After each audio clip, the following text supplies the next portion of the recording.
ഒരു നാടിൻ്റെ പ്രത്യേകത എന്ന് പറഞ്ഞാൽ ആ നാട്ടിൽ നിലവിൽ ജീവിച്ചു കൊണ്ടിരിക്കുന്നവരോ മുമ്പ് ജീവിച്ചവരോ ആയ ആളുകളുടെ പ്രത്യേകതയായിരിക്കും.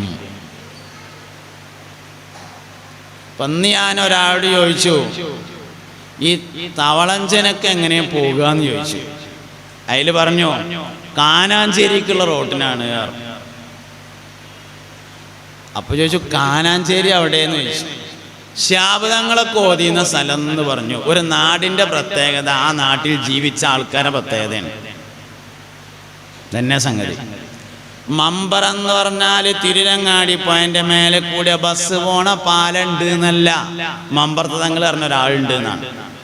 ഒരു സ്ഥലത്തിൻ്റെ പ്രത്യേകത അവിടെ നിലവിൽ ജീവിച്ചു കൊണ്ടിരിക്കുന്നതോ മുമ്പ് ജീവിച്ചവരോ ആയ ആളുകളുടെ പ്രത്യേകതയായിരിക്കും. പാണക്കാട് എന്ന് പറഞ്ഞാൽ പള്ളിൻ്റെ ബാക്ക് കൂടി ഒരു പുഴ ഒഴുകുന്നുണ്ട് എന്നല്ല, പാണക്കാട് തങ്ങൾ എന്ന് പറഞ്ഞ ഒരാളുണ്ട് എന്നാണ്. ഒരു നാടിൻ്റെ പ്രത്യേകത ആ നാട്ടിൽ ഒന്നുകിൽ നിലവിൽ ജീവിച്ചു കൊണ്ടിരിക്കുന്നത് അല്ലെങ്കിൽ മുമ്പ് ജീവിച്ചവർ അവരുടെ പ്രത്യേകതയായിരിക്കും. ഏത് നാടും നോക്കിക്കോളി അങ്ങനെയാണ്.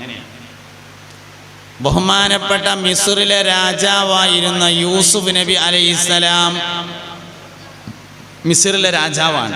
നൈൽ നദിയുടെ തീരത്താണ് മഹാനവറുകൾ താമസിച്ചിരുന്നത്. ഒരു ദിവസം പുഴൻ്റെ അക്കരെ പാർക്കണ കുറച്ച് ആൾക്കാർ വന്നിട്ട് പറഞ്ഞു, നിങ്ങളൊരു കുറച്ച് ദിവസം ഞങ്ങളെ നാട്ടിലൊന്ന് വന്ന് പാർത്താ തിരക്കിടുണ്ടായിരുന്നില്ല. അപ്പൊ ചോദിച്ചു അതെന്തിനാ ചോദിച്ചു. അതെന്തിനാന്ന് ചോദിച്ചപ്പോ പറഞ്ഞു,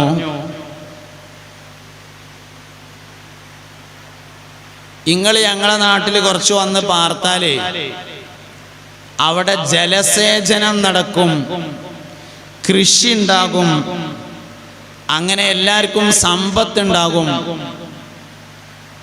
ആൾക്കാരെ കടൊക്കെ വീടും, പെരപ്പണിയൊക്കെ തീരും എന്നാണ് ഞങ്ങളുടെ അഭിപ്രായം എന്ന് പറഞ്ഞു.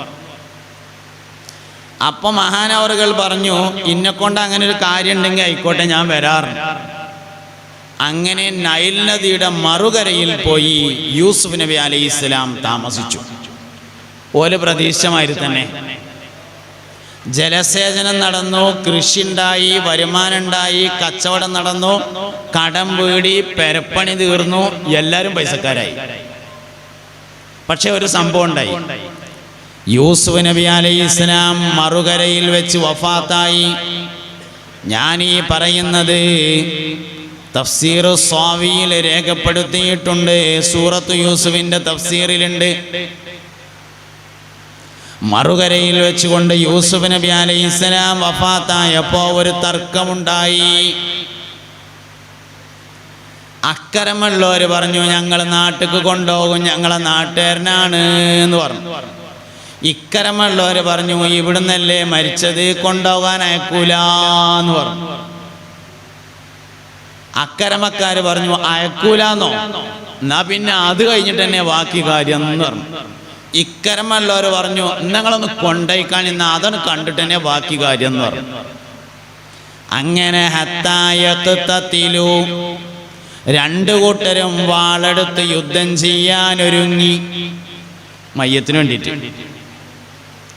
അതാണ് നല്ല മനുഷ്യന്മാരെ പ്രത്യേകത എന്ന് പറഞ്ഞത്. ഓലും മരിച്ചിടന്നാലും മതി, ഓലും മരിച്ചിടന്നാലും മതിയോ.